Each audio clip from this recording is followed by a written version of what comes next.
आज देश के यशस्वी प्रधानमंत्री आदरणीय नरेंद्र मोदी जी के नेतृत्व में और केंद्रीय मंत्री वित्त विभाग की निर्मला सीतारमण जी के ने जिस तरह केंद्रीय बजट का प्रस्तुतिकरण किया, यह स्पष्ट दिखता है कि 2047 के भारत की कल्पना कैसे सरजमीन पर उतारा जाएगा, उसकी चिंता केंद्रीय बजट में दिखता है। और जो आदरणीय निर्मला जी ने शुरुआत किया, 3 कर्तव्य की चर्चा उन्होंने किया।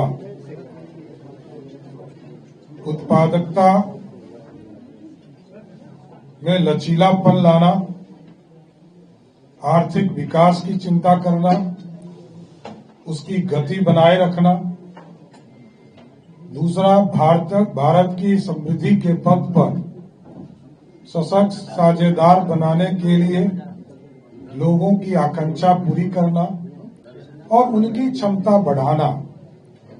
और तीसरा, सरकार की सबके साथ सबका विकास के दृष्टिकोण को अनुकूल और ये सुनिश्चित करना है कि सार्थक भागीदारी के लिए प्रत्येक परिवार, समुदाय और क्षेत्र की संसाधनों, सुविधा और अवसरों तक पहुंचाने का उपलब्ध कराना।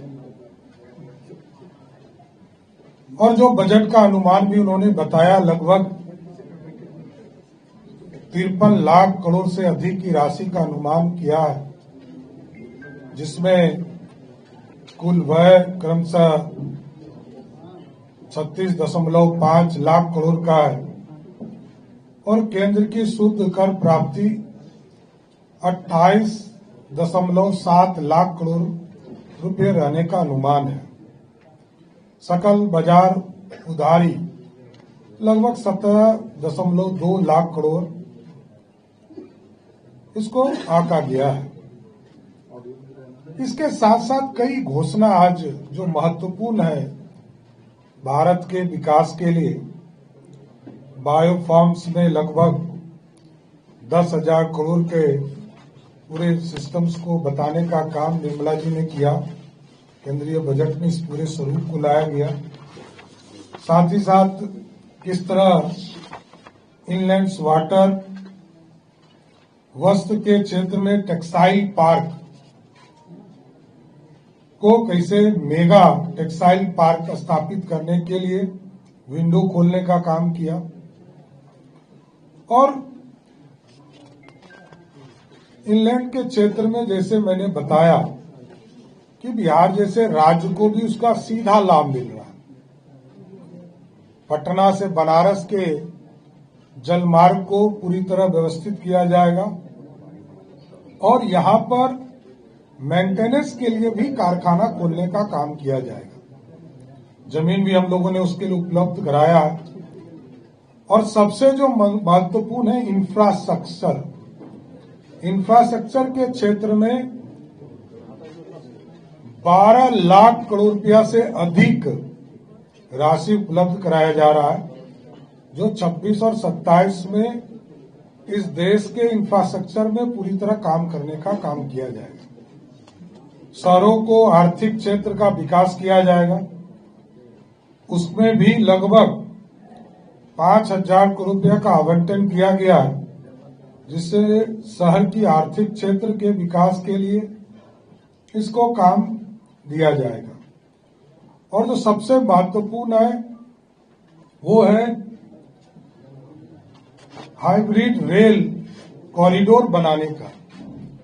उसमें कई राज्यों का इसका लाभ मिलेगा, लेकिन बिहार को भी इसका लाभ बनारस से सिलीगुड़ी के बीच में 7 हाई स्पीड रेल कॉरिडोर बनाने की घोषणा की गई है। उसमें से एक है जिससे कि बिहार को भी इसका पूर्ण रूप से लाभ मिलने का काम किया जाएगा। मेडिकल के सेक्टर में एक बड़ा घोषणा आदरणीय वित्त मंत्री जी ने किया।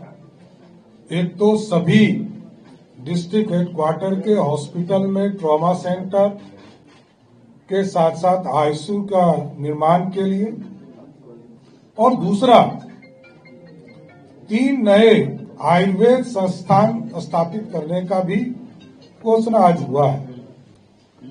कई क्षेत्र हैं जिसमें पूर्ण रूप से पशुपालन हो, ऑरेंज इकोनॉमी हो, शिक्षा के क्षेत्र में लॉजिस्टिक कॉरिडोर बनाना हो, उद्योग के क्षेत्र में बड़े उद्योगों को स्थापित करने के लिए 5 विश्वविद्यालय का भी स्थापना करने का काम किया जाएगा।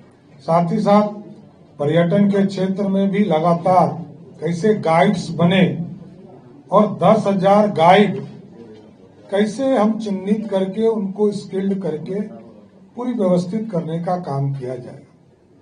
उसके साथ साथ उचित मूल्य कृषि, सरकार उच्च मूल्य वाली फसलों को की खेती के लिए समर्थन देगी, इसकी भी घोषणा आज हुई है। साथ ही साथ मानसिक स्वास्थ्य और ट्रॉमा सेंटर के लिए सरकार प्रतिबद्ध है और इसके लिए भी 2 इंस्टीट्यूट की घोषणा हुई है, जो एक रांची और तेजपुर में होगा। लेकिन मानसिक स्वास्थ्य और ट्रॉमा सेंटर की स्थापना के लिए सरकार पूरा सहयोग करेगी और बहुत से चीजें हैं जो विस्तार से हम लोग आपको उपलब्ध कराएंगे। लेकिन 16वें वित्त आयोग के सिफारिश में 26-27 में इस बार लगभग 14 लाख करोड़ रुपये की राशि उपलब्ध कराए, 1,40,000 करोड़ रुपया उपलब्ध कराने का काम केंद्र सरकार कर रही है।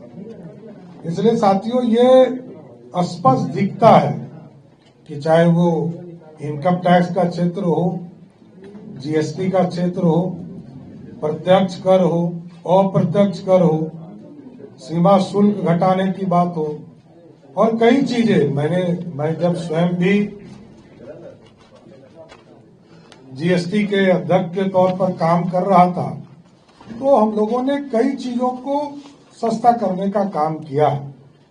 उसमें सरकार ने निर्णय लिया है कि कई चीजें जैसे शुगर और कैंसर की दवाई सस्ती हुई है, खेल कूद के सामान सस्ते हुए, बायोगैस मिक्स सीएनजी सस्ती होगी, माइक्रोवेव सस्ते होंगे, सोलर पैनल सस्ते होंगे, लेडर प्रोजेक्ट सस्ते होंगे, मोबाइल फोन और ईवी की बैटरी सस्ती होगी और महंगे जो होंगे उसमें शराब है जो बिहार में नहीं, कहीं ना उत्पादन होता है ना इसके उपयोग किए जाते हैं, स्क्रैप्स है, खनिज और फॉर्च्यून ऑप्शन ट्रेडिंग, इसके महंगाई का भी रास्ता दिखाया गया है। लेकिन एक जो और महत्वपूर्ण है वो खनिज के कॉरिडोर बनाने की बात केंद्र सरकार ने किया है। हम लोग भी इसको प्रयास करेंगे कि बिहार में भी अध्ययन कराकर खनिज कॉरिडोर के तौर पर इसको कैसे स्थापित किया जा सकता है, इसको किया जाएगा। इसलिए आज मैं प्रधानमंत्री नरेंद्र मोदी जी को धन्यवाद देता हूं, कितना अच्छा बजट जो 2047 की कल्पना को सरजमीन पर उतारेगा, और निर्मला जी को भी बधाई देता हूं जिन्होंने इतना अच्छा बजट पेश किया। धन्यवाद। धन्यवाद। मैंने तो बताया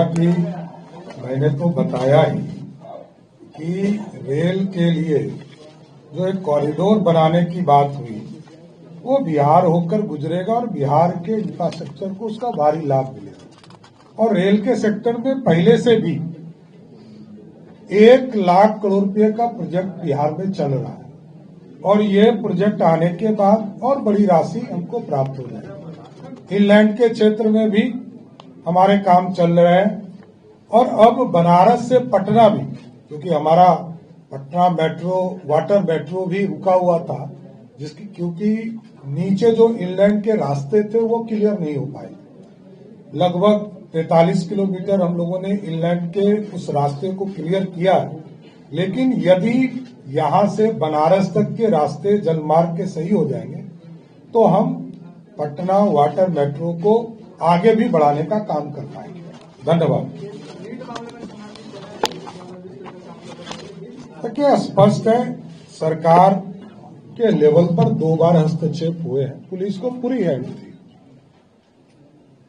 सरकार ने एसआईटी का गठन किया, निर्देश दिया, डीजीपी साहब ने उसको गठन करके उसकी जांच की गई, समीक्षा किए। और दूसरा, जब हम लोगों को लगा कि उनके परिवार या कई राजनीतिक दल के बयान को हम लोग देखते रहे, तो ये स्पष्ट लगा कि लोगों को भरोसा नहीं था। हम लोगों ने उच्च जांच के लिए भेजा। जांच की प्रक्रिया में सरकार का कोई रोल नहीं। पुलिस जांच की, एसआईटी जांच की, कल सीबीआई जांच करे। ये पूर्ण रूप से स्वतंत्र एजेंसीज है। इसमें सरकार जन भावनाओं के साथ खड़ी होती है, जनता की आवाज के साथ खड़ी होती है। जांच हो, पीड़ित परिवार को न्याय मिले, यही हम लोग चाहते हैं। धन्यवाद।